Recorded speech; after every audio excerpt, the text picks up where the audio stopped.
Krishna Mataji. Krishna Prabhu. Haribol Mataji. Hare Krishna Mataji.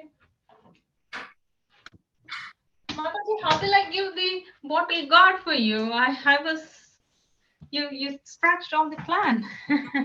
Just that, because of this COVID, what to do? We have to do it online tomorrow.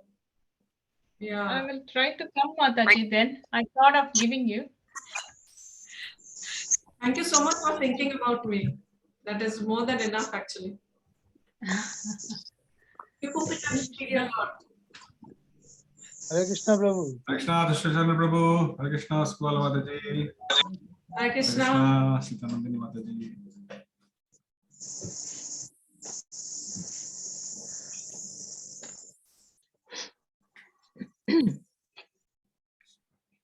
Thanks for those notes. So helpful.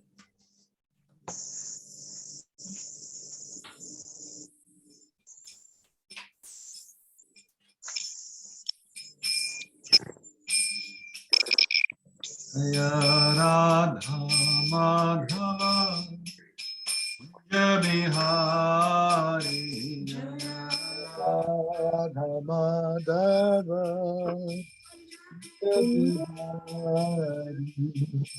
Jaya Gopi Jana Vallabha Girivaradhari Jaya Gopi Jana Vallabha Girivaradhari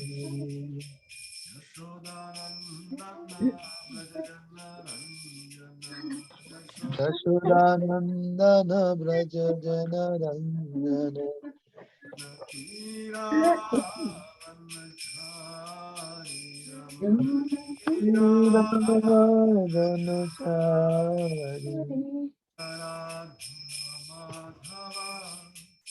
Kunja Bihari Radha Madhava Kunja Bihari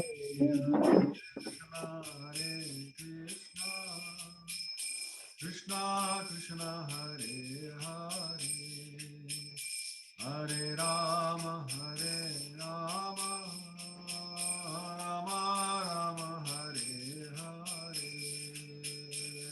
Hare Krishna Krishna Krishna Hare Hare Hare Rama Rama Rama Hare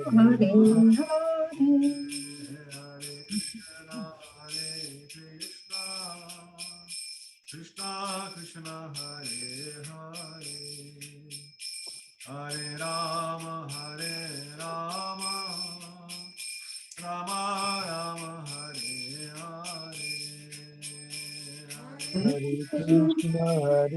Krishna Krishna Krishna Hare Hare Rama Rama Rama Rama Hare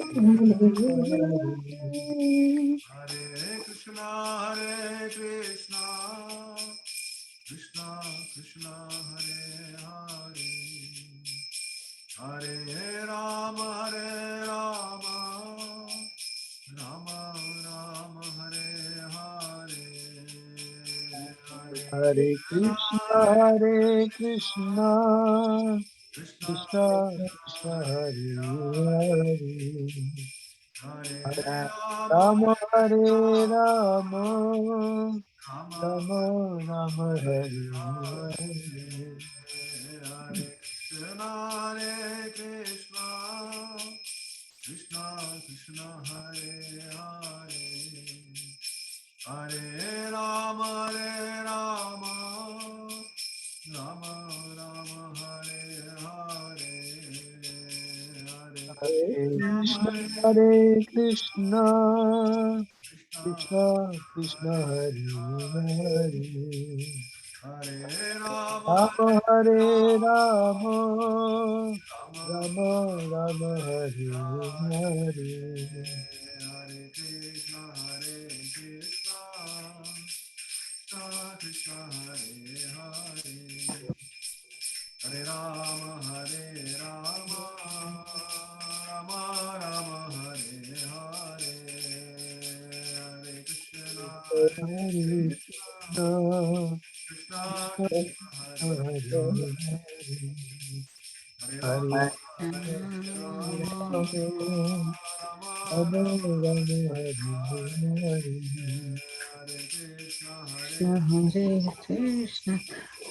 Krishna Krishna Hare Hare Hare Rama Hare Rama Rama Rama Hare Hare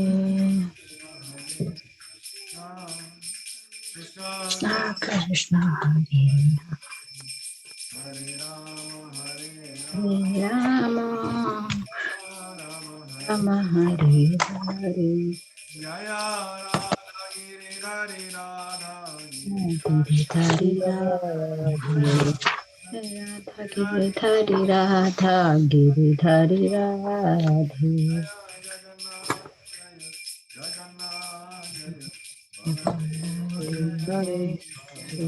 Jaya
Shripad Paramhans परिव्रजकाचार्य अष्टोत्तर शतश्री Shri Bhaktivedanta स्वामी श्रील प्रभुपाद की जय, वृंद की जय, नामाचार्य श्री हरिदास ठाकुर की जय, प्रेम से श्री कृष्ण चैतन्य प्रभु नित्यानंद श्री अद्वैत गदाधर श्रीवासादि गौर भक्त वृंद की जय, श्री श्री राधा गिरधारी भगवान की जय, श्री श्री जगन्नाथ बलदेव सुभद्र मैया की जय, श्री श्री गौर निताय की जय, राज महाराज की जय, निताय गौर प्रेमानंदे हरि हरि बोल। All glories to the assembled devotees, Hare Krishna. All glories to the assembled devotees, Hare Krishna. All glories to the assembled devotees, Hare Krishna. All glories to the lotus feet of Sri Gauranga. All glories to Srila Prabhupada. All glories to Srila Gurudev. Om Namo Bhagavate Vasudevaya. Om Bhagavate Vasudevaya. Om Namo Bhagavate Vasudevaya. Om Namo Bhagavate Vasudevaya. Om Namo Bhagavate Vasudevaya. Om Namo Bhagavate Vasudevaya. Narayanam Namaskritya Naram Chaiva Narottamam Devim Saraswatim Vyasam Tato Jayam Udirayet Nashtaprayeshva Madreshu Nityam Bhagavata Sevaya Bhagavati Uttama Shloke Bhakti Bhavati Naishtiki Srimad Bhagavatam Puranamalam Yadvaishnava Yasmin Parahamsyamekam Amalam Jnanam Param Giyate Tattva Bhakti Sahitam Naishkarmyamavishkritam Tatshrinvan Supathan Vicharana Paro Bhaktya Vimuchyenara Bhaktya Vimuchyenara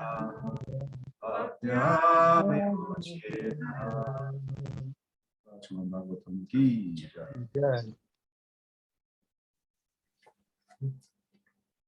Verses. Om Namo Bhagavate Vasudevaya. Janmadhyasya yato anvayati tarata Chadeva bhidyasvara Tere brahma hridaya adi kavaye Muryanti yasudaya Tejo varidam yata vinimaya Yatra sarvabhisha Dhamma svena sada nirastaku Takuhakam Shatyam Param Param Dhimahi Dhimahi Shatyam Param Dhimahi Shatyam Param Dhimahi Dharma Projita kaitavatra paramo Nirmasaranam satam Vedyam vastamatra vastu shivadam Tapatrayamulanam Srimad Bhagavate Mahamuni Krite Kim Vadarayeshvara Shatyavarudyate Prithvi Sushrubhishtatshama Hare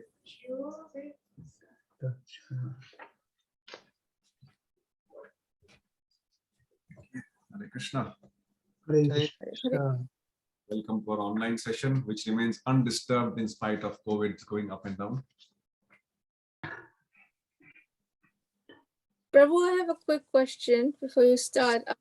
The shlokas that you just recited, where do I find them? Where do you find them? Good question. It's very difficult to find them. They are very rare jewels. I know. You need to take a lot of effort to find them.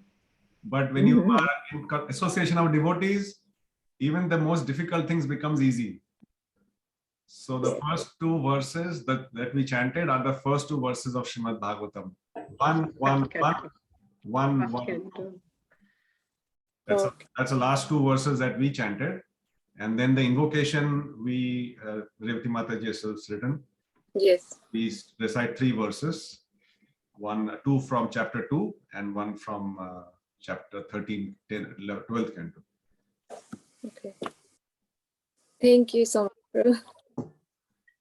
You're welcome. Okay, so we finished 36 last time. Yes.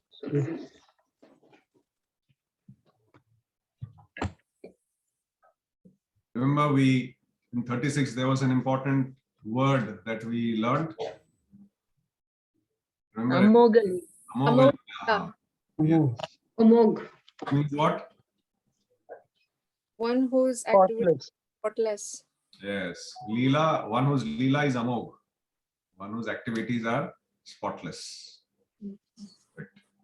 And in today's session, we will look at another word, which is especially relevant to at least one of you who are present here. Okay. That word that we learn will be very, very relevant to one of you, and we don't have to guess who that person is once we come to that word. Okay. So we'll go to text 37. Yeah. Na chasya kaschin nipunena dhatu avai jantu kumudishati namani rupani manovachobhi santan vato natacharyam ivagyah. Translation. The foolish with a poor fund of knowledge cannot know the transcendental nature of the form, names, and activities of the Lord, who is playing like an actor in a drama, nor can they express such things, neither in their speculation nor in their words. So this verse, does it ring a bell? We have studied a similar verse or some similar verses in Bhagavad Gita, where Krishna says that people with poor fund of knowledge, they don't know me, especially when I appear in a human form. Kartahamiti mannate. Sorry? That's Kartahamiti mannate. No. Prabhuji, I think it is that one, Manushram Bhavam Asrita, that is one thing. Yes. Avajananti ma No, muda. Vajananti Mamuda. Avajananti ma muda. Manushram Tonam Asritam, Correct. Param Bhavam Ajanantu. Abhayam. Which verse is that? Which chapter? 7, I think, chapter 7. Okay, that's a homework. So you have to find out which verse in Bhagavad Gita talks about this, and not only this verse, which we Prabhu just highlighted, there are other verses also similar in Bhagavad Gita. So find out all those references where Krishna says that basically if you are a fool or if you don't engage in my devotional service, you will never be able to know me. Okay, that's the homework. Right. So in this purport, Prabhupada specifically highlights the importance of how, with our mental speculation, we will never be able to know the Supreme Lord. Again, as I said, it's a repeat of what he has mentioned in Gita.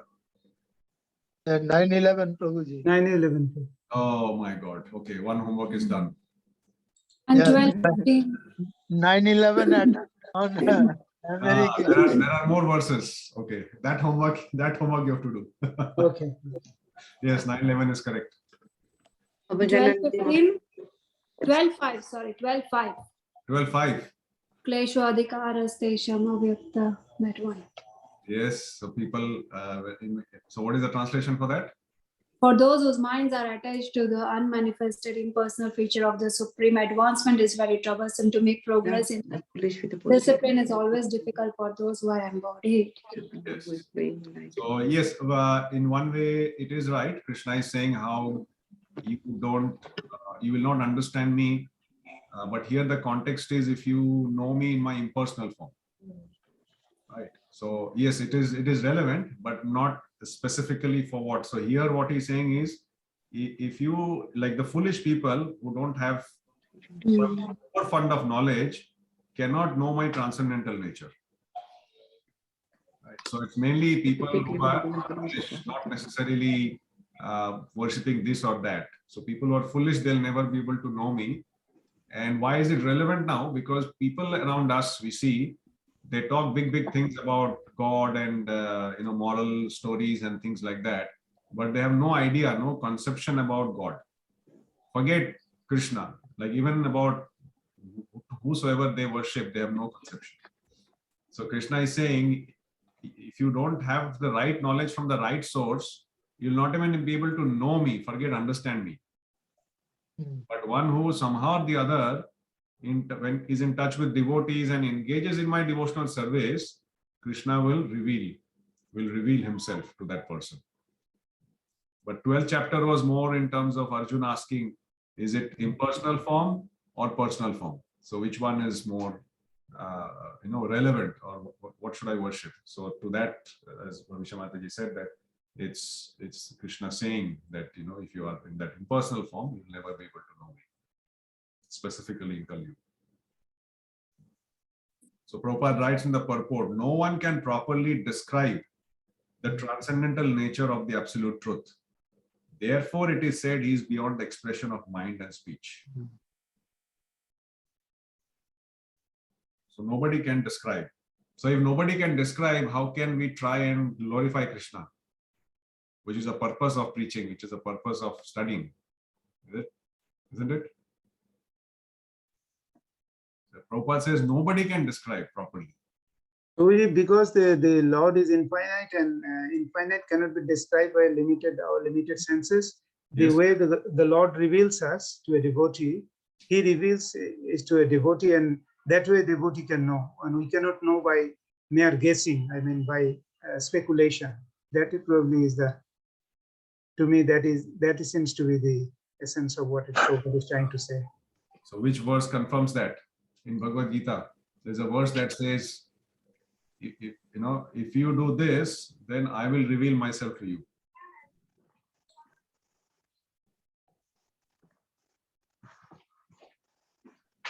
Je yatha mam prabuddhante, I think that also says something.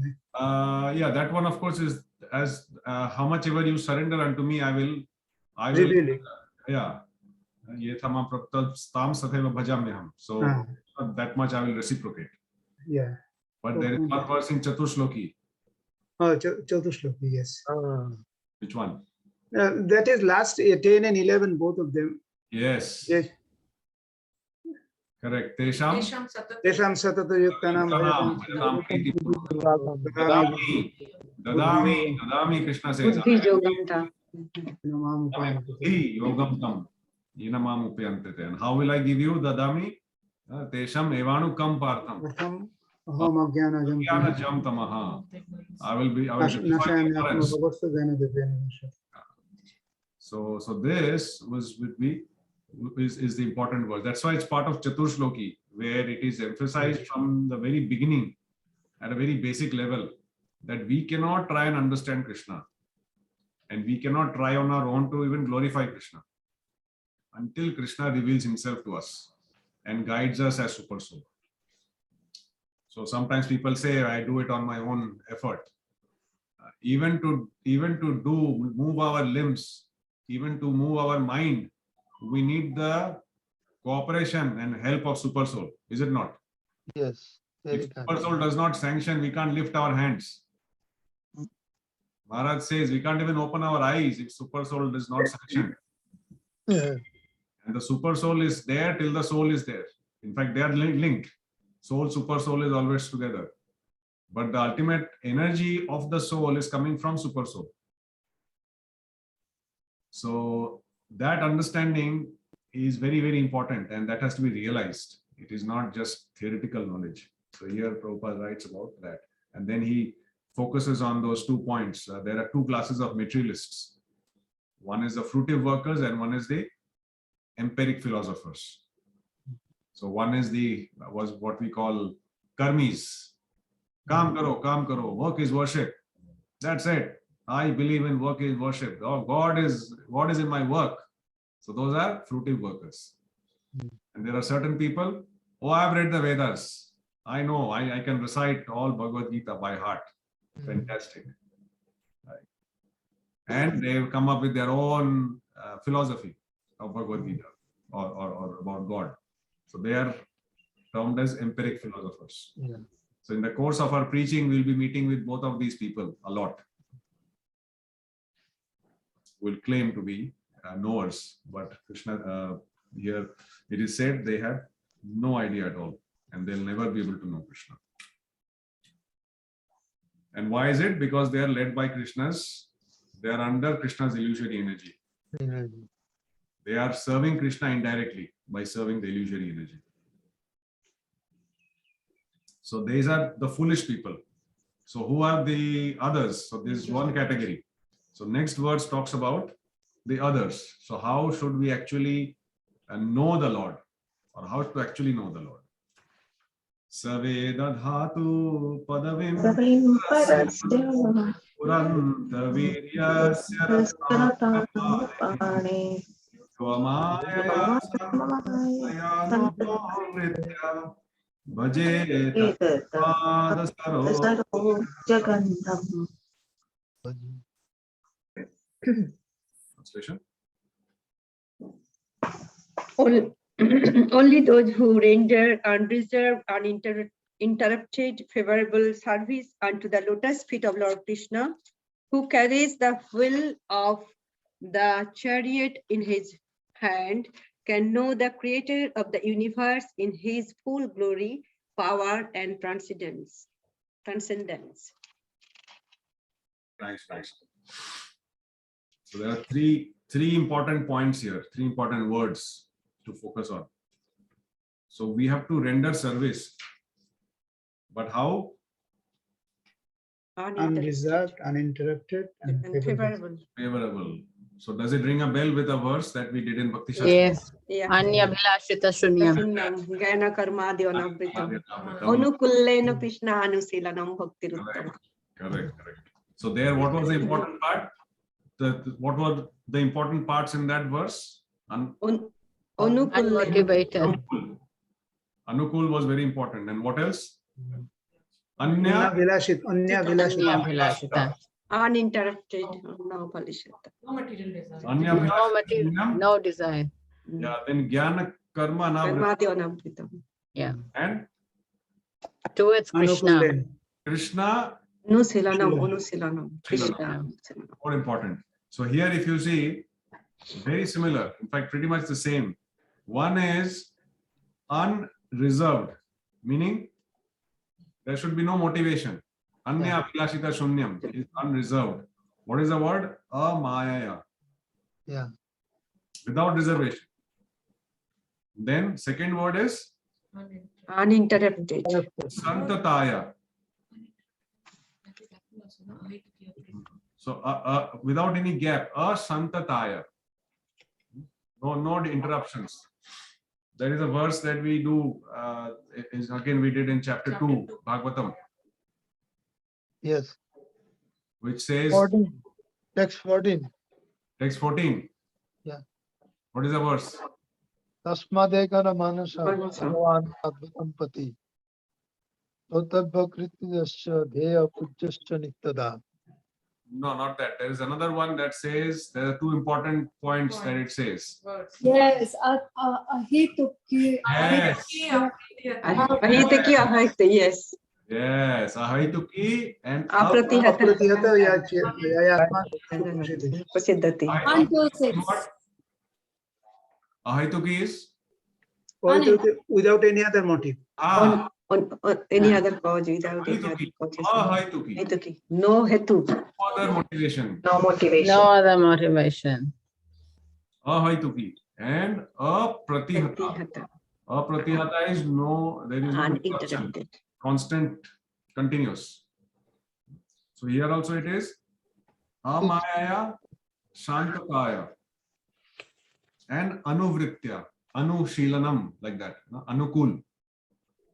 So you see how nicely each verse, whether it's Bhakti Rasamrit Sindhu or Bhagavatam, in this chapter or in this chapter, they're all so cohesive. They're just pushing on to the same concept to make us very clear in our mind. So here it is said, one who render unreserved, uninterrupted, favorable service unto Krishna. So that is the first important part, is to render that service. And then there's a nice description of Krishna who carries Rathanga Panehe. Rath Anga Panehe. One part of the Rath he is carrying Hand.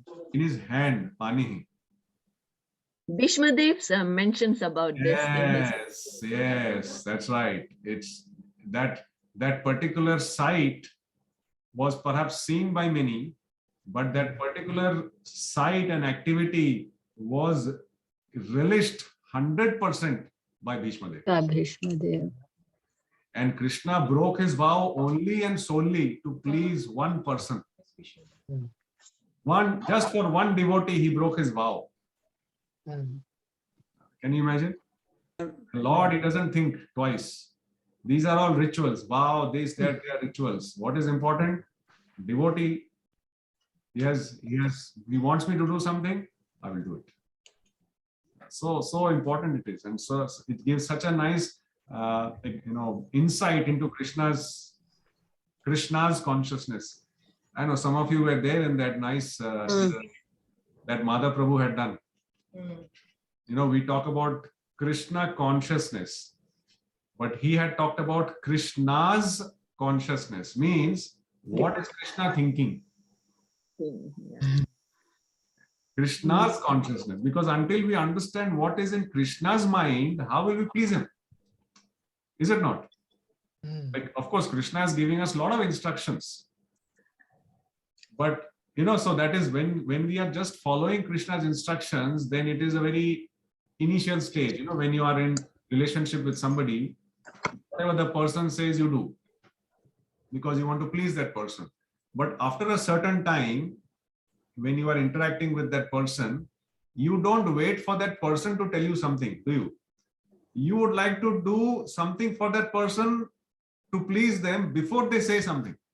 Self-realized. Correct. So to do that, you have to understand what is this person thinking? What is this person consciousness? How can I do something, an activity that will please this person? So this is Krishna's consciousness. And there is one verse in Bhagavad Gita that gives us a glimpse. Of course, there are many verses, but one verse that gives a glimpse of what Krishna wants or what is Krishna thinking about us.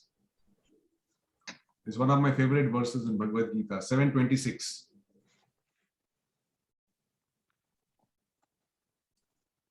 Chapter 7, text 26. If you have Bhagavad Gita close by, you can open up. It's a wonderful verse.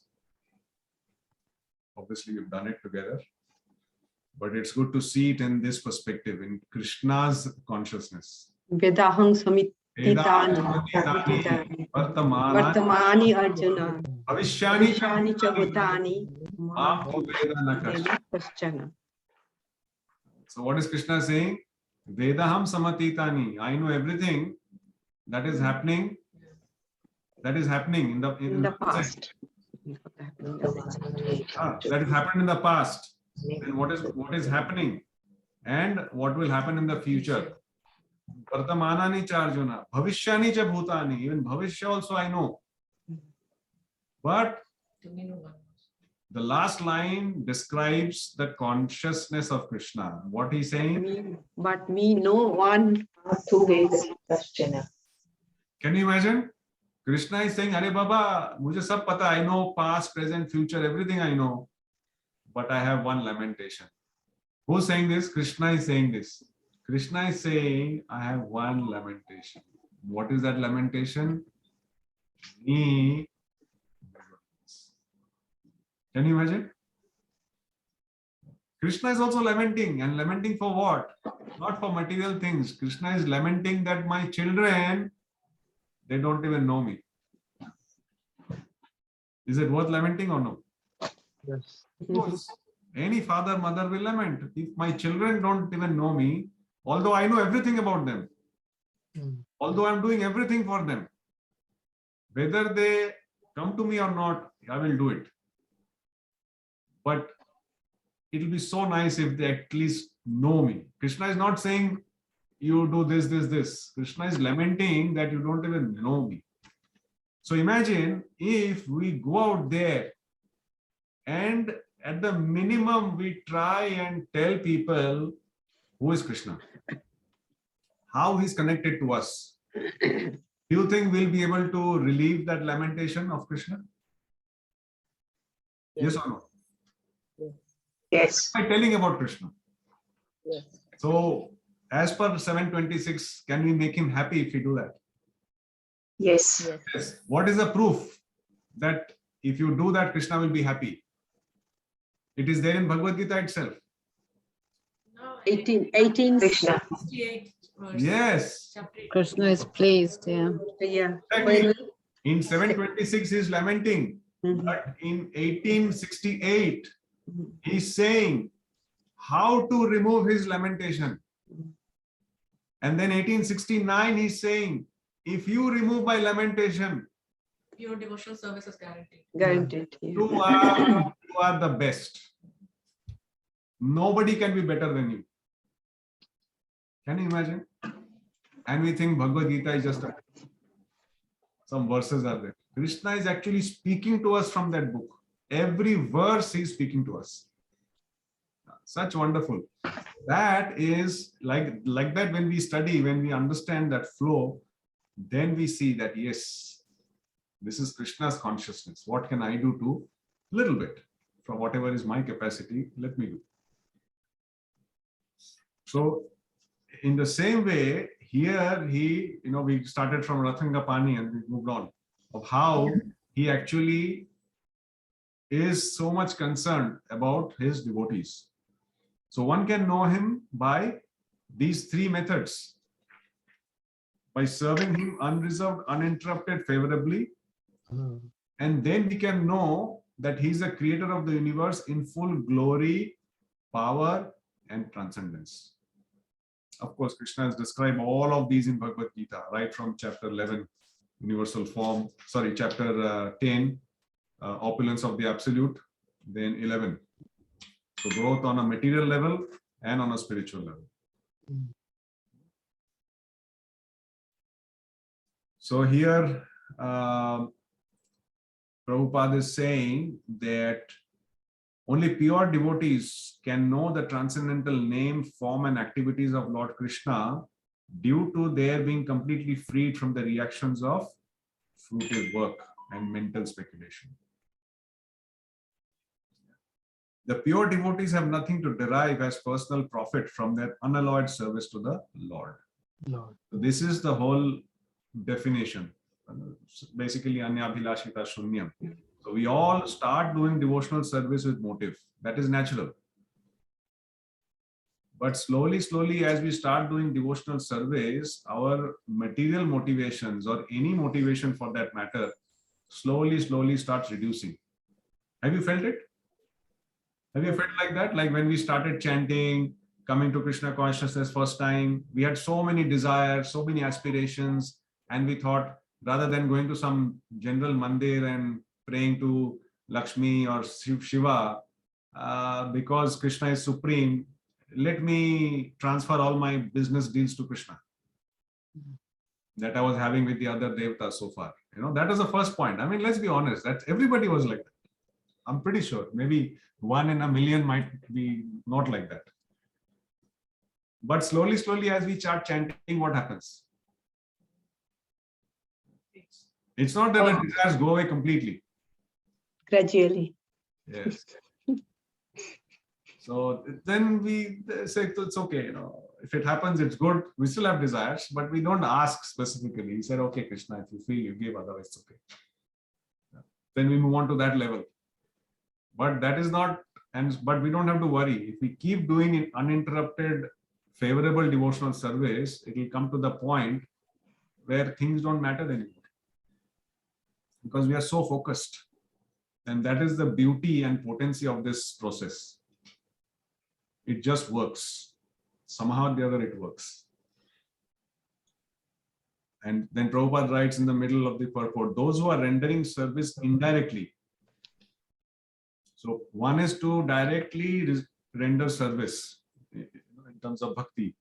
Others, whether they are doing this something else or not doing anything at all, they are still serving, right? Because in this material world, every living entity has to serve somebody. Knowingly or unknowingly, doesn't matter, but you are supposed to serve. So the fact that somebody is serving somebody in this material world means they are ultimately serving the inferior energy of Krishna. And serving. So those who are rendering service indirectly, being forced by the illusory energy of the Lord, are rendering service unto him unfavorably. Just like in Bhagavad Gita, chapter 7, Krishna says, isn't it, that people who worship the devatas, they are also worshipping me indirectly. Indirect. But Avidhi purvakam. purvakam, you know, that exam question was there. Avidhi purvakam. Purvakam. So without proper understanding and without proper scriptural injunctions. But the mental speculators remain in darkness all the time. As stated in Bhagavad Gita, the Lord himself guides the pure devotees towards the path of realization due to their constant engagement in the loving service of the Lord in spontaneous affection. So these two words are very important, continuous service. And that's why Prabhupada has given us the process, continuous. You know, in other processes, other things, they might be doing some meditation in the morning, that's it. Then you're back to your normal self. But Prabhupada has given us a full package deal. In the morning, we're completely full. It's like our personal time. You know, personal, some people say personal development.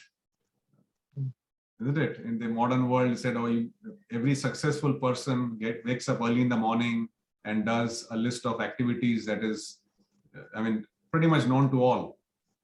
But very few people even try and do it. So that's very common. Prabhupada, if you look at Prabhupada's process and activities, it is a hallmark of all successful materialists today. waking up in the morning, meditating, right? Spending time with yourself, and studying, making notes. These are very important. And every devotee does that in the morning, every day. And not just that, okay, after that you just go away. Then what happens? We are still engaged in some form or the other. We are offering, we're doing arati, then we may go back. But every time we have food, water, we are remembering the Lord. We may not remember the Lord 24/7 in terms of our activities and our work. But whenever we are changing, like from work, we are doing something, eating or whatever, we are still remembering the Lord because we are praying. Then again, we come back, we are at home, we see the deities, what happens? We are connected, right?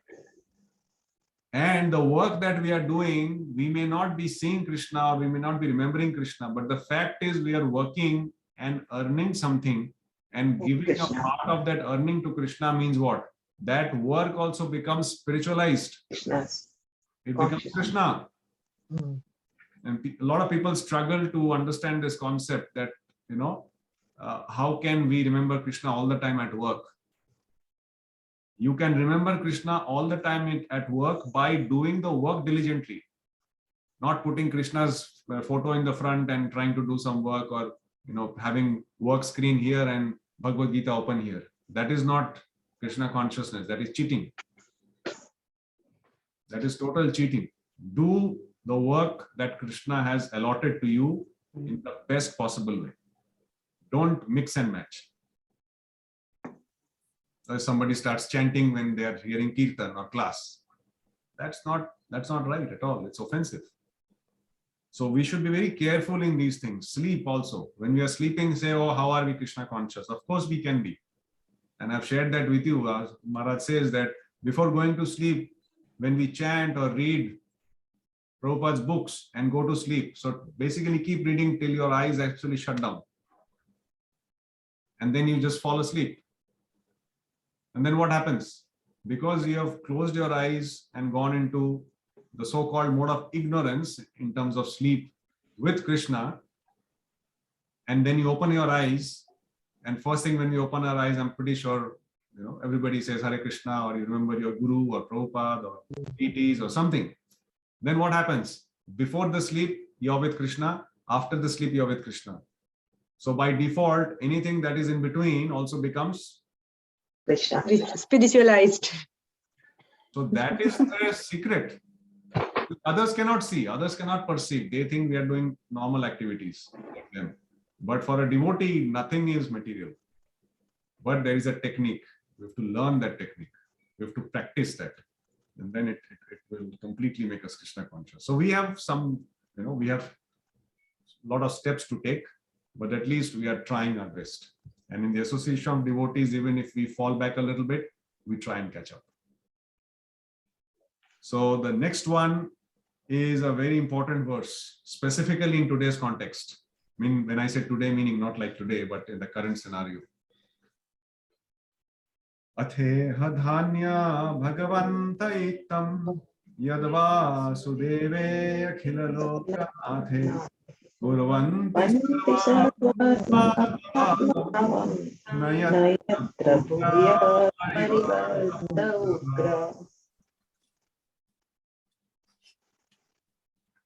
Okay, translation.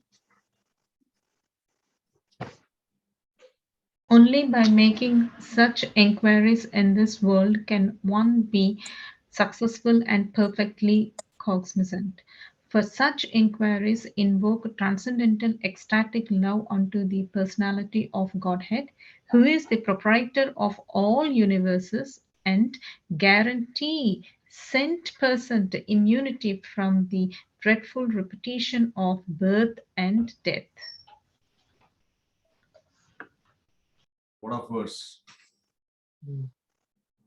So what is being said here? Atheha dhanya bhagavanta itham. Dhanya means dhanya ho gaye. I'm successful. So there are two things. One is about success. What is real success of human life? Of course, we know that from Bhagavad Gita. But here again, it is said, what is real success? And what is the way we can actually derive complete, absolute immunity? Isn't it? Yeah. Yes. So what is Krishna saying? By making such inquiries in this world, our mind is constantly asking questions, inquiring, doubting, being concerned about certain things. So our mind is constantly questioning, asking. So he says, only by making such inquiries, one can become successful. So it's interesting, in the material world, you have to do something to become successful, and something that is extraordinary. But here Krishna gives us the easy way to success. He says, just by making the right type of inquiry, one will become successful and perfectly cognizant. Meaning, what is the meaning of cognizant? Knowledgeable. Yeah. Yes, completely aware, completely, have complete knowledge. Why? Because such inquiries invoke transcendental ecstatic love into the personality of Godhead, who is the proprietor of the universe. Okay, so you make the inquiries, and is it answered or not? Do we get the Sorry, inquiries enough? yeah, It will be answered on its own. yeah. So that's why, what is the answer? It is given in this verse only. So when we inquire, we become successful and we gain full knowledge. Two things happen when we inquire. But what is the result of that inquiry? Free from the repetition of birth and death. No, here it's there in the verse only. Yeah. For such inquiries invoke Transcendental ecstatic love. So inquiry doesn't mean you just inquire and think I'm successful, Baba. The inquiry will guarantee success. It is not that, okay, because you've inquired, now you'll be given a mala and you'll become, your murti will be installed, you're successful. No. But just making the inquiries will lead you to success. Why? Because We have to apply. inquiry will give you love of Godhead, ecstatic love. Like you will actually experience that bliss, that ecstasy. What is success? Success is when you are committed, when you feel nice doing what you're doing. That makes a difference in the life of you and the people around you, isn't it? Like simple version of success. When you feel very happy. If you do so much and you feel miserable, even though it might have been a good job, will you really be happy and successful, or will you feel happy and successful? Others may say you're successful, but will you feel? But when you feel happy from within, even if it's an insignificant job, you feel happy. Don't you feel successful? Don't you feel I've achieved something?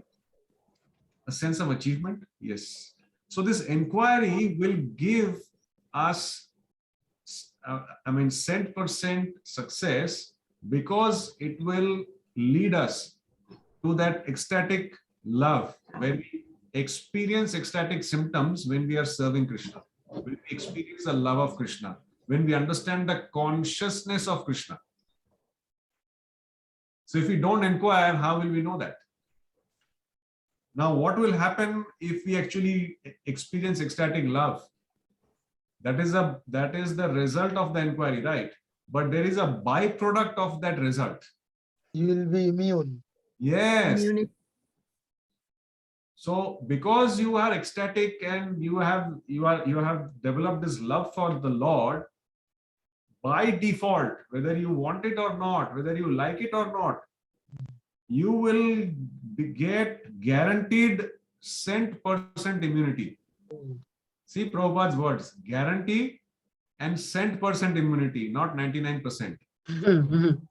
Even the sanitizers, they say 99.99%. Because he says it's 100% and somebody gets it, they'll be sued, They also play safe, 99.99%. Like the price tag of Bata shoes, 99.99. They don't like saying 100. But here it says guaranteed 100% immunity from what? Birth and death. From dreadful repetition of birth and death. No Omicron, nothing. That's it. So when we read this verse, we think, "Arey, what Omicron?" That doesn't mean we should not take precautions. Straight to Golok. Who cares? I have got love of Godhead. Let me go and spread the name amongst gatherings. So to be careful. Yes, Revati Mataji. Can I share something, Prabhu? I attend my Guru Mata's class on Saturdays. Of course, every day there is a class, but I can't attend that time. If you're not asking a question, inquiry, next time or in the same class, at the end of, she will just disconnect you from the class. She'll kick you out of the class, Prabhu. Oh. So next time, because she has already told us a warning before. If you attend the class, if you're not inquiring, if you're not talking, that means you're not paying attention. For any so that you will get something. So if you are not doing this, you're not paying attention and you're not attending and you're gone. And then sometimes previously I didn't know why people are going, coming, join, going, coming, join. I didn't understand that. And then later on, I was like, oh, very cautious. If you don't ask something, you should ask. Or else next 5 minutes you're gone. Oh, nice one. You're very word to word. You have to see. One day I didn't ask. Last week I think, and she called me twice. I came late, so by the time I read purport, I was sweating what to do.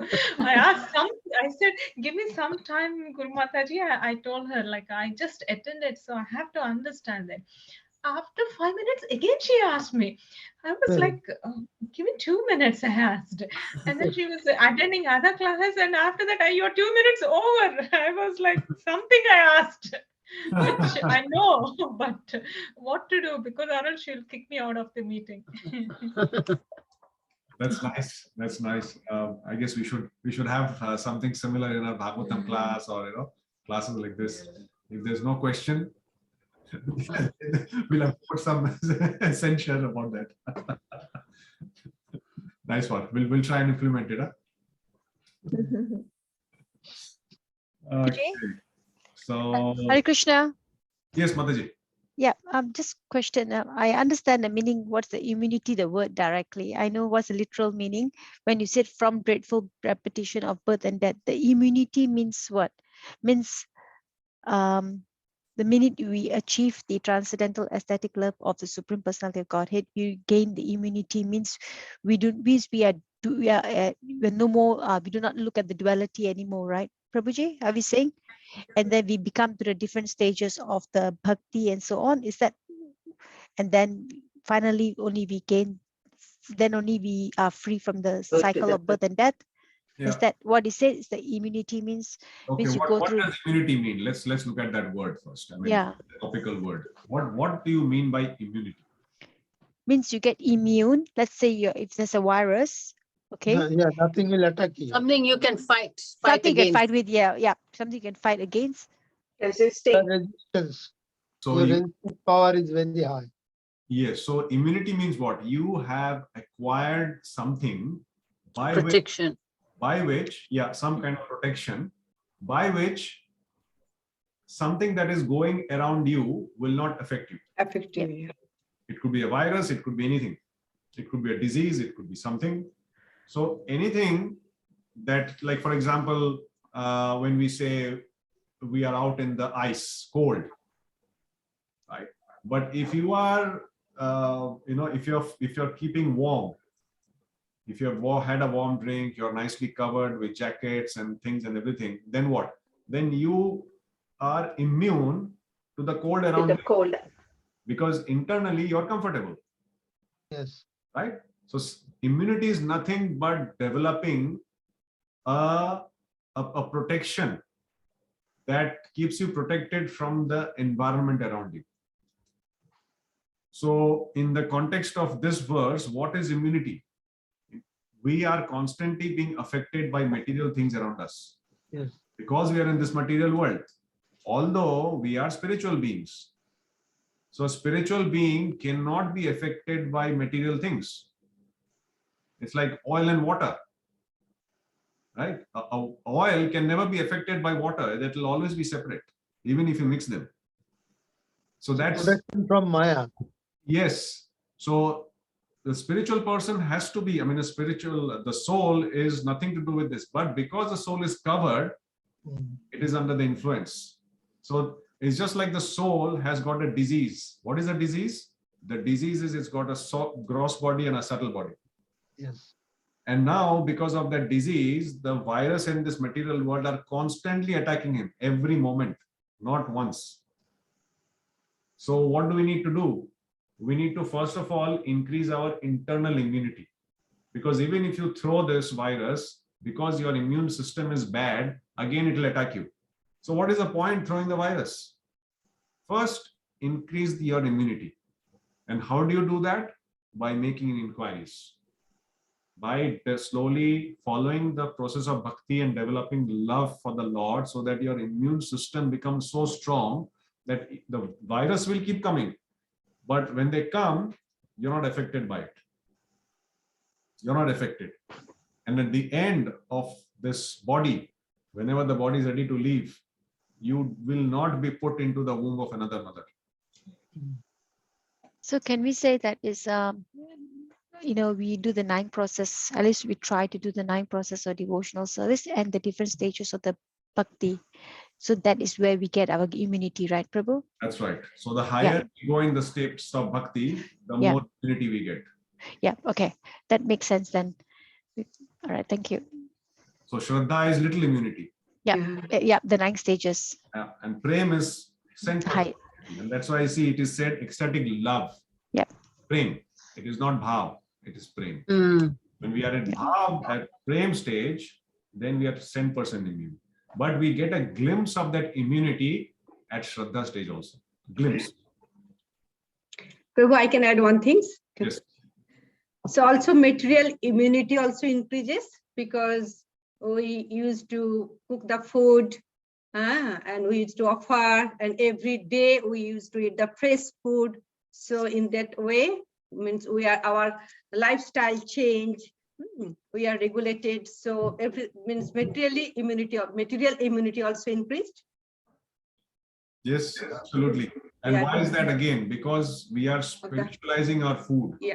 Right. And now, since you touched upon that topic, now there is people or devotees are taking that verse from Bhagavad Gita more seriously, where it says that any cooked food must be eaten and consumed within 3 hours. 3 hours, yeah. Right. So just because we are offering to Krishna does not mean we should eat basi and we should, cook 3 days back and eat. We should follow the old Vedic lifestyle. You cook, offer, eat. If something gets left over, finish it ASAP. No fridge. No fridge. So actually that is the proper lifestyle, but unfortunately for various reasons, we are not able to do that. But the closer we are, you're right. Why that is happening? Because it's being offered to Krishna. And that Krishna's mercy is flowing through the food that we offer. And when it hits our body, when it goes into our body, it actually nourishes our body, both materially and spiritually. Yeah, absolutely right. It's for us, because material, if we don't have a sound, good material life, how can we dedicate our activities to Krishna? Krishna, yeah. We are doing activities with our material resources, right? Yes. But by following the process, automatically the material things are taken care of so that we can focus on transcendental activities. And that is the whole idea of bhakti. So yes, absolutely right. Immunity from all fronts is the birthright of every devotee, provided the devotee is sincere. Yes, Sandhya Mataji, you want to say something? Yeah, and then now we have the Omicron virus, and then we are also we have been told that we have to wash very frequent our hands, keep ourselves clean. So it's all going back to the Vedas, the Vedic culture that we have, the Brahminical values we need to follow. Wash your hands, get up early, all the stuff that whatever now is practicing in the material world is actually reflecting the real spiritual process that we need to practice. No handshake, no hugs. Yeah, exactly. Exactly. Like this. Yeah. Hold your And now hand. it's all coming back to the same thing. The old, yeah. Exactly. Maybe- Exactly. It's actually making us appreciate Yeah. what Prabhupada has given us even more. Is it not? Yes. Yeah. Maybe we should have a seminar on this topic. Yeah, we should, because I remember at least Hare Krishna Krish. Hare Krishna. So Yeah, we I should have a remember- topic on this.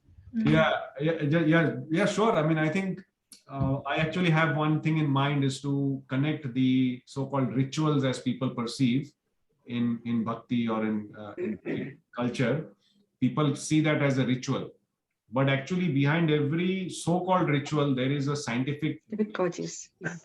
like I used to question my grandmother when she says you have touched the rice, like not like physically touch the rice, but you have touched the pot of rice. Now you have to go and wash your hands, not while eating. Like I was just there and suddenly the rice was kept at the edge of the table. I just pushed it inside, and she said, go wash your hands. I said, for what? Nothing. See, my hand is clean. No, you should go and wash. Sometimes we used to listen. Sometimes then as we grew up, we rebelled and we said, oh, no, forget it. Just an old woman. Just being too much. Then when we eat with the spoon, especially when you come to a Western country, you're eating with a spoon, right? And even when you're eating with a spoon, you have buns or whatever, then you need to use your hands. You break something or you take something. Then eating with a spoon. After eating, what happens? Sometimes you don't even have tissue. Like this. Yeah. So just like the and in cricket, the bowler, he rubs the ball behind his back. So after eating, so that front people don't see, they just wipe their hands behind their own back and they start shaking hands. And early in the country, when I came, I used to be a bit hesitant to shake hands, because God knows what they have touched. So what I'm saying is, these things, we start questioning that why so much, nothing is in my hand, why should I wash? But why is it that it was injunction? Because it is a question about cleanliness. Yes. If we are not clean bodily, how can we become clean mentally? Mentally, yes. So that's why in deity worship, that's why Prabhupada instituted the highest standards of washing bodily and mentally. You have to be so clean. Otherwise, how can you even worship or approach the Supreme Person? So we get a glimpse of those things. Now children are told, wash your hands. Oh, I just touched this. No, it doesn't matter. Wash your hands.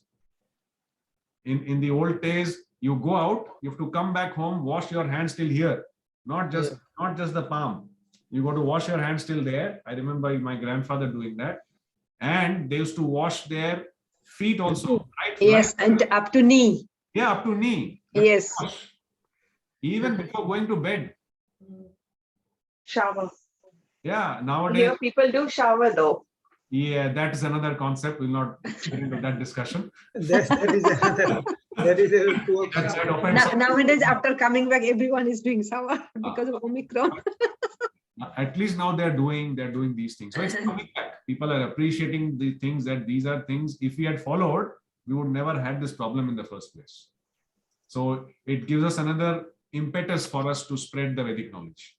Go for it. Yes, Mataji, Sandhya Mataji. Yeah, so actually it's back to our Vedic culture, that Vedic, what we have learned from the Vedic, so scientifics actually, so that's very, very true. And now we should start propagating that, not something that we are making up, but what is actually happening out in the real world. Correct. Yeah, even the political leaders, and they are all saying like, are they putting two hands together instead of doing like that, the knee, the elbow, touch the elbow. Yeah, yeah, but many of them doing, hands together. So it's coming back to all our our roots. Absolutely. Okay. So after immunity, it moves on to what is it that gives us that immunity? What is it that will take us to that level where we'll become 100% immune? What is it? Idam bhagavatam nama puranam tamhasamhitam Tamashloka chakar bhagavan nishreyasaya lokasya dhanam swasya namah. This Srimad Bhagavatam is the literary incarnation of God, and it is compiled by Srila Vyasadeva, the incarnation of God. It is meant for the ultimate good of all people, and it is all successful, all blissful, and all perfect. What do we get from this verse? Such a powerful verse. This is the one of the questions that is being answered by one of the rishis asked. 6 questions. One of the six questions that was asked in the first chapter. Yes. That what will happen? Or the question it relates to what will happen to dharma once the Lord Krishna is left. has left this material world. Yes, that verse is coming after 2 more verses. That the actual verse of where Krishna has gone. So you are mentioning the answer to the 6th question. Yeah. Sages have raised, correct? Yeah. But this is It's the first question. Ultimate good for the people. Yes, that's right. That's right. Although it's been mentioned before as well, Sutta Goswami has acknowledged that. Here he is saying, what is it? So first question was what? If you remember the sage's question. Yeah. What is? Ultimate good. Good for all people. Second question. Why Krishna came? No, that is the third one. That is the third one. Essence, Prabhu. Essence Essence of What the is the scriptures. essence of All the scriptures. Yeah. You tell us in an easy to understandable way. So all those 2 questions are being answered here again. Yes. Right? So what is he saying? He's saying this Srimad Bhagavatam is the literary incarnation. So this verse is important. Why? Because it is actually telling us this book that we have in our hand is not an ordinary book. It is actually Krishna's incarnation. If you have the faith and if you have the knowledge, you will deal with this book accordingly. Otherwise, if you don't have the knowledge, you will look at this book as an ordinary book. For a devotee, Bhagavatam is extremely worshipable. So first is, it is the literary incarnation of Krishna. Just like there are Guna Avatar, we read last time, right? Guna Avataras, there is Purusha Avataras, there is Leela Avatar. 6 incarnation, yeah. Correct. So this is basically the literary incarnation.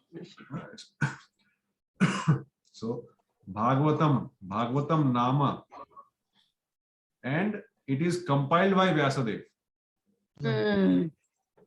So there are 2 important things, because if we say Bhagavatam is the literary incarnation, then people will say, what about Puran? What about Itihas? What about Veda? So it is very apt that the person who's composed all of these Vedic literatures, after composing all of that, and we'll be coming to that chapter. Yeah. He did all of it perfectly. No flaws, no defects. But after compiling that, he was not satisfied. Not satisfied. So if Vyasadeva is not satisfied after compiling that, what is the hope somebody will have in reading and feeling satisfied? If they understand this, which is highly difficult, improbable. So it is compiled by the same Vyasadeva who compiled everything else. Now, why did he do that? Why did he do that? After somebody might ask, so much Vedic literature is there, why was the requirement for Srimad Bhagavatam? So it is said why, and what is The it? ultimate good for all Ultimate people. good for all people. Yes, first is ultimate good for Good. people. It is all perfect, all And all successful. successful, all blissful, and all perfect. 4 qualities. For 4 qualities or 4 aspects, this Bhagavatam was composed by Srila Vyasadeva under the direct guidance and inspiration of Krishna. So Nishreya, Shreya, Dhanya, Swastyayanam, and Mahat. Those last 4 words are very important. Yes. So it is for the ultimate good of people. It is not literature for speculation. It is actually meant to do good to people. And it is also all successful. Anything that is connected to Bhagavatam is destined to be successful. Third, All blissful. anything connected to Bhagavatam will be blissful. Mm. And fourth, anything connected to Bhagavatam will be perfect. Perfect. Aren't we looking for all these things in our life? Think about it. We are looking to do good to others. In the process, doing good to ourselves also. Geo or Jine Do, you know, this Geo or Jine Do. मतलब पहले खुद को भला करो, फिर दूसरा का करो. You know? So do good to yourself and do good to others. That's okay. You know, while doing good to others, we know automatically good is done to ourselves. We don't have to worry separately. But everybody wants to do good to others. Everybody wants to be successful. Recognized by people. Right? Everybody wants to experience bliss, happiness. That is the prime purpose. And that was supposed to be the topic of our seminar next Sunday, but we'll see what Krishna wants. And they also want to be perfect. Whatever they do, they want to achieve perfection in what they do. But they don't know how to do it. So, Sutta Goswami is saying this Bhagavatam will by default give you 4 things. And that is a primary reason Srila Vyasadeva compiled this. And this is nothing but the literary incarnation of Krishna. Now, how do you worship Bhagavatam? It is given in the middle. Prabhupada writes, we all know it, but I'll still read it. Thereby, we can derive the ultimate blessings of the Lord through its careful and patient study. Scrutinizing. And patience means, oh my God, 18,000 verse, kya hoga? I'll never be able to complete in this lifetime, you know.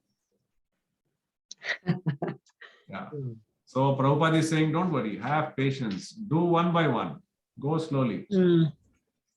Doesn't matter whether we finish in this life or next life. We are with Bhagavatam, that is sufficient. That's good enough.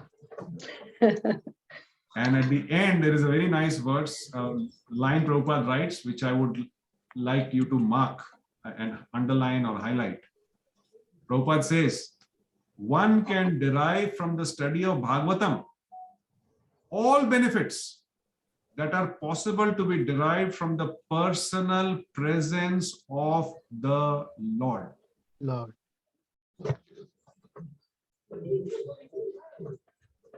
And then the last line is just an extension of that line that we've. It carries with it all the transcendental blessings of Lord Sri Krishna that we can expect from his personal contact. In other words, reading Bhagavatam and studying Bhagavatam is absolutely equal to actually sitting in front of Krishna and hearing Bhagavatam from his lotus mouth. It is exactly the same. Same with Bhagavad Gita. When we read and study Bhagavad Gita, even on our own, what to talk about listening from senior devotees, it has the same potency and effect that Arjun had when he personally heard the Bhagavad Gita from the lips of Krishna. Exactly the same. And that's why it's as it is. So this verse, that's why, is very, very important. sometimes while reading, if our inspiration goes down a bit, write this verse somewhere. Read this and the inspiration will come up again. Otherwise, just call a devotee and you'll get a pep talk. Okay. 41. Tadidam grahayamasa sutam avatam varam sarva Sarvavedihasanam saram saram samudritam. Sri Vyasadeva delivered it to his son, who is the most respected among the self-realized, after extracting the cream of all Vedic literatures and histories of the universe. So then this part is essentially now, after it's been established that he's the literary incarnation, what is the history of this narration? Like in chapter 4, remember Krishna says, I gave this knowledge and how it got from Parampara. Correct, right? So this now is saying, after Vyasadeva composed, how did this knowledge come about? You know, how it was transferred. Yeah. So Vyasadeva gave it to his son, who obviously we know, Vyasadev's son. Sukadeva Goswami. Correct. And who was the most respected amongst the self-realized. And what is this important part is very important. cream of Extracting the cream of all Vedic literature and histories of the universe. Correct. So Vyasadeva, he composed everything, but not satisfied. So he composed Bhagavatam. So Bhagavatam is what? It is the extract of all Vedic literatures. And extract is just like the cream. So when we say cream, cream has got all the best qualities of milk. Yeah. Right? Rather than drinking a lot of milk, if you have a little bit of cream, you get the same things. Don't try that. You can. Will go up. Just ensure your spouse knows. You might get a bit of thing later on. So cream here is referring to the essence. The essence. In this purport, it's a slightly longish purport. Prabhupada specifically talks about the fact that this Puran is actually itihas. So these are not imaginary. But why do we perceive, or why do common people perceive them as imaginary? Prabhupada writes in the second paragraph. He says, in the Srimad Bhagavatam, historical facts selected from the histories of different planets have been depicted. It is therefore accepted by all spiritual authorities as Maha Purana. So the special significance of this history is that they are all connected with the activities of the Lord, but in a different time. And so in different planets, there are different lifestyles. Different activities. Yeah, so different things. So we cannot compare. Just like just to give an example, different countries have got different lifestyles, right? The human beings are same. They look the same, or they look similar. The complexion may be different, the way they look may be different, the way they talk may be different. But even the way they dress, the way they eat, the way they have their culture is totally different. Lifestyle is totally different. Correct. So you can imagine if just different countries have got different lifestyles, if you go to a different planet, their lifestyle will be different. Yes. So why can't in one planet you have an ocean made of milk? Why not? Yeah. Here there is ocean made of salt. So people who come from that planet, ocean made of milk, when they come here, they'll think, how can you have ocean made of salt? Impossible. Right? They will think like that. Just like we think, how can you have ocean made of milk? But when we understand this aspect from Bhagavatam and see that there are 14 planetary systems and they've got different lifestyles, then it doesn't seem all that impossible and imaginary. It can happen. It's beyond our conception, that's true, but it can happen. So this is the important part. And then in the end, middle of that paragraph, Prabhupada writes that the Srimad Bhagavatam is compared to the cream of milk. Vedic literature is a milk ocean of knowledge. Cream or butter is the most palatable essence of milk, and so also is Srimad Bhagavatam. For it contains all the palatable, instructive, and authentic versions of different activities of the Lord and his devotees. Please mark this one also.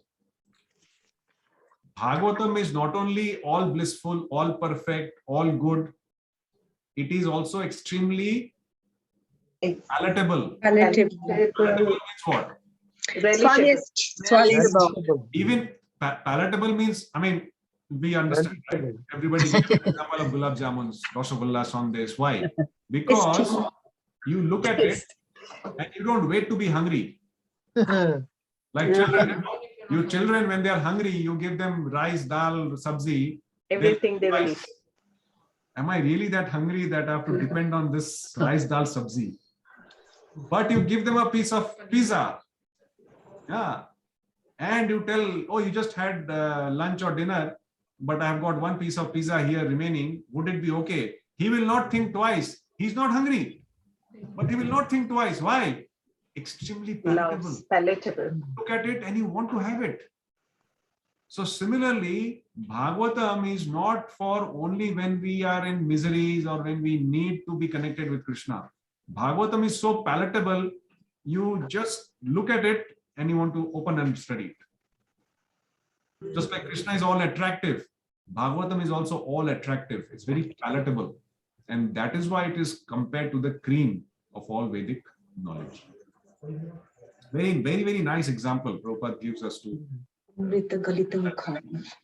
Yeah. And then he writes that Bhagavatam, one thing you have to be very careful and cautious. Bhagavatam should only be heard from a bona fide representative of Goswami. And for us, bona fide representative of Srila Prabhupada. Yes. If they are not in Parampara, then we just say Haribol and we avoid. Yes. And then it continues, 42. Sattu samshavayam asa maharajam parikshitam ayo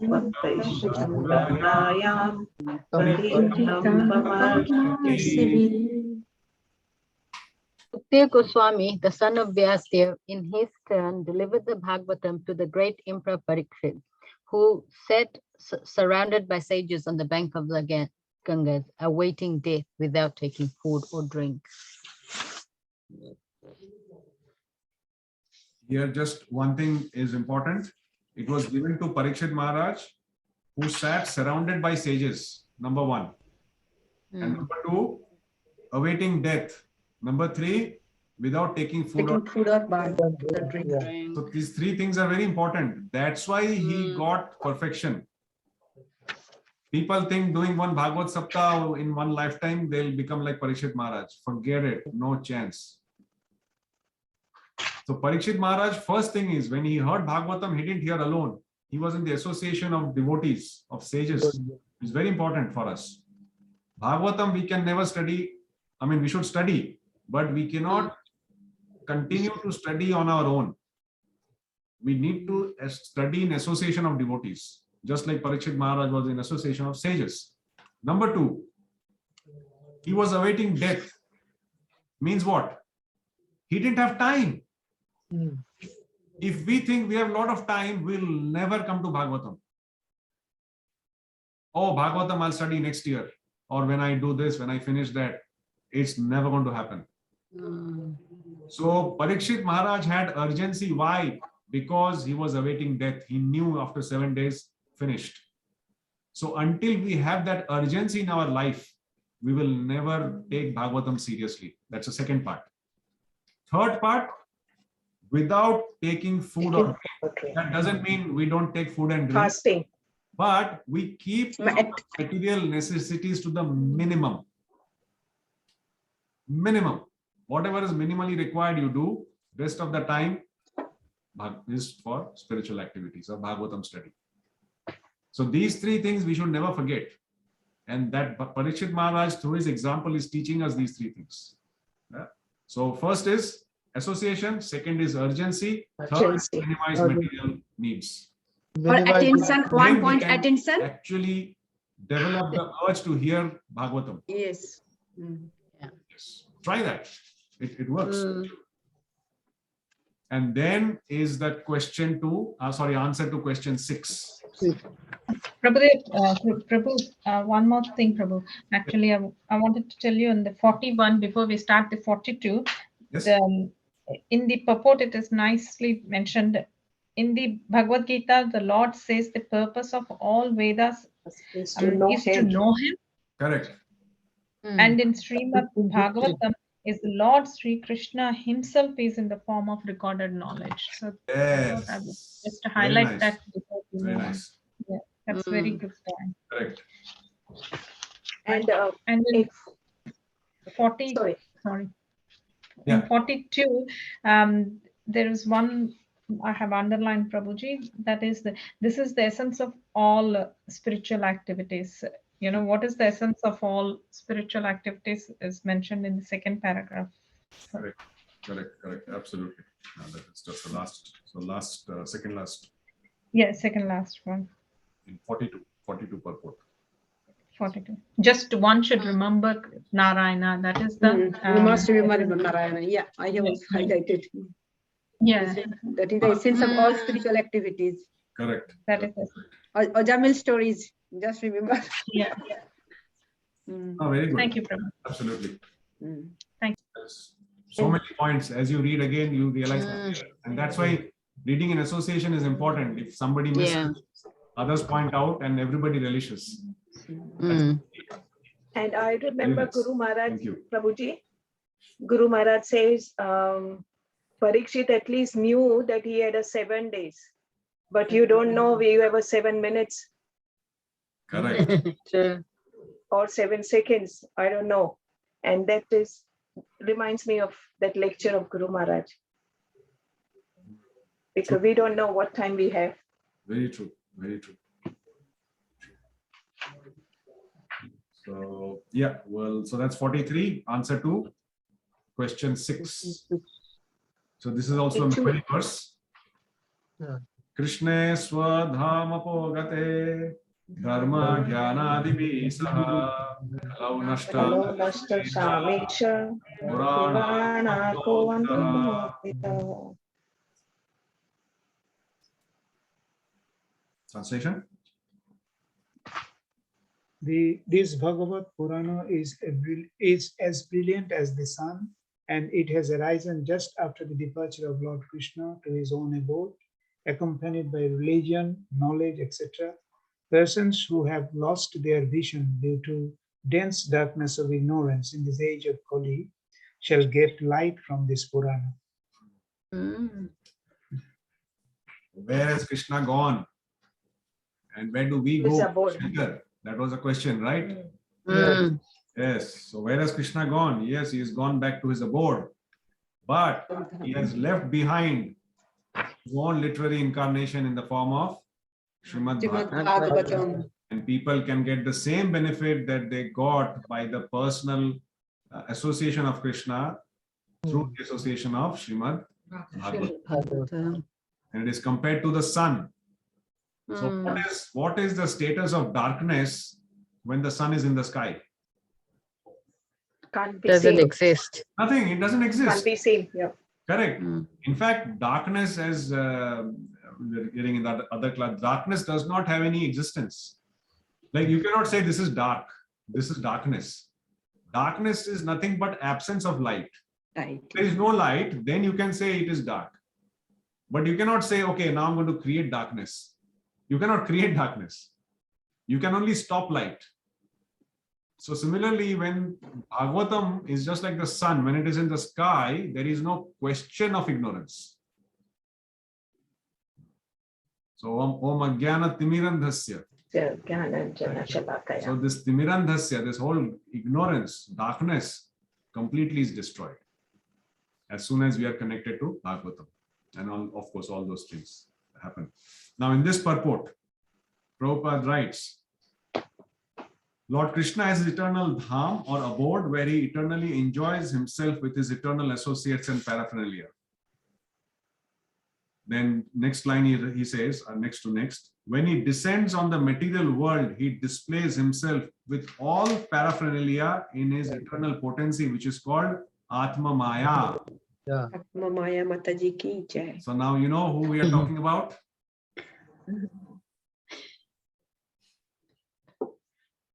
Okay, so what is it? He displays, so Krishna displays himself with all the paraphernalia in his internal potency. So Krishna with his dham, with his all associates, paraphernalia is all summed up as Atma Maya. Yeah. So it's Krishna's internal potency, Atma. And it's his energy. Energy potency. So it's Maya. Maya is not just the material energy, it's the energy of Krishna. So when Krishna comes, he comes with all this as Atma Maya. Atma Maya. And after about 4 or 5, 2 or 3 lines, sentences, Prabhupada gives the definition of real religion. Yeah. Real religion, yeah. Beautiful. Real religion. Yeah, I think it's a verse that you should highlight and please write in your notebook separately. It's a definite question, like a question. It's exam question. It's Exam always question. comes, yeah. Not exam question, but in our daily life, it comes and people ask as well. Correct, correct. And Prabhupada writes it so wonderfully, nice points. He says, real religion means to know God, number 1. Yeah. Know our relationship with him, number 2. And our duties in relation with him, number 3. And to know ultimately our destination after living this material body. Yeah. 4 things. Religion is not just knowing about God.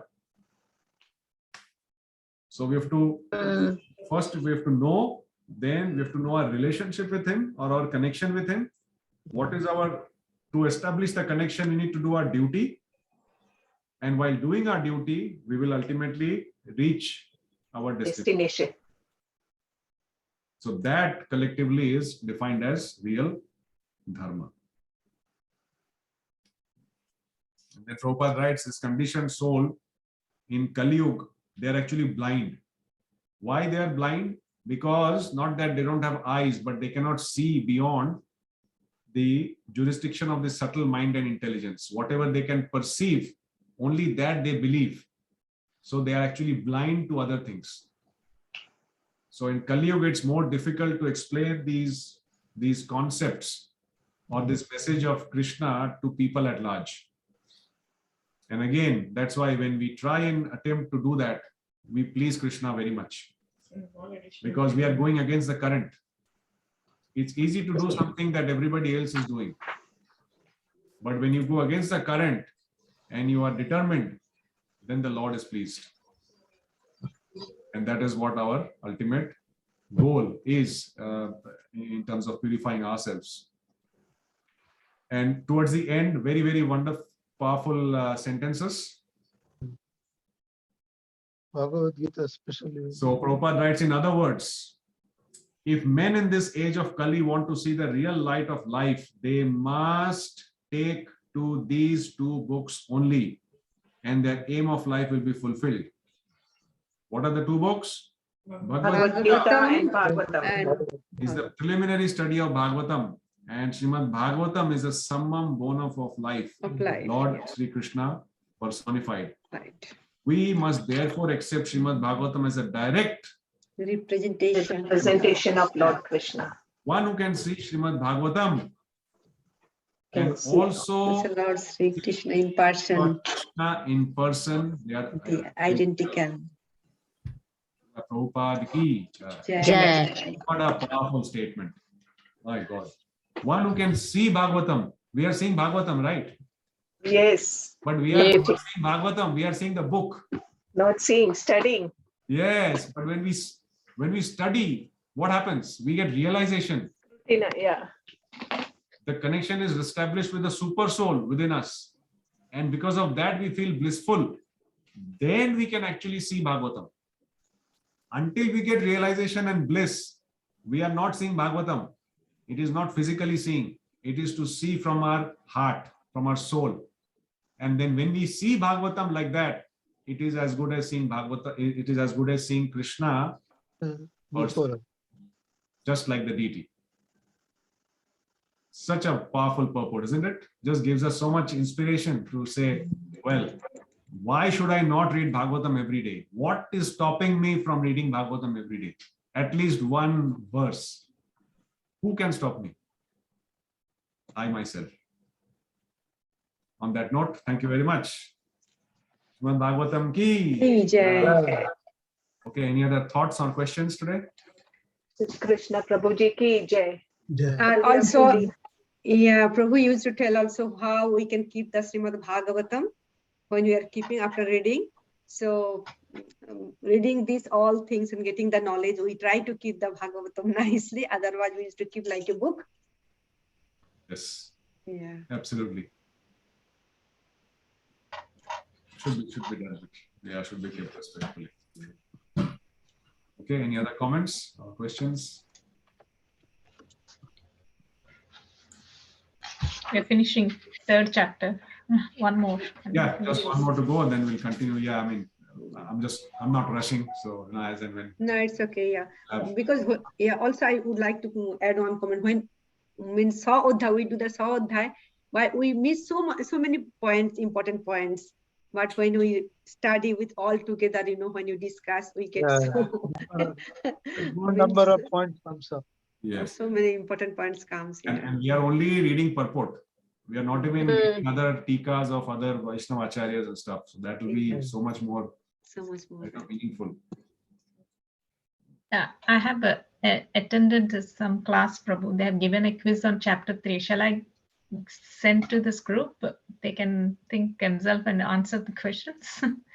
Oh, you mean the one that you're attending?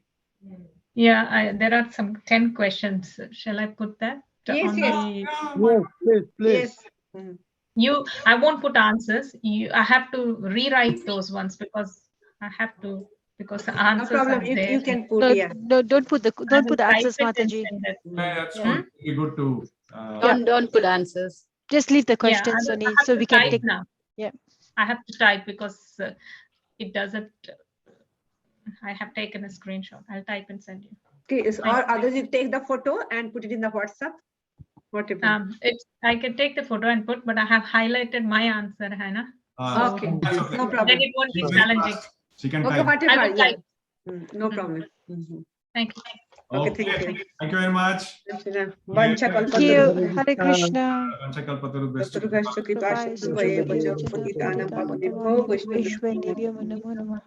अनंत कोटि वैष्णव वृंदा की जय। गंधराज श्रीमद् भागवतम की जय। जय। सुहित प्रभु की जय।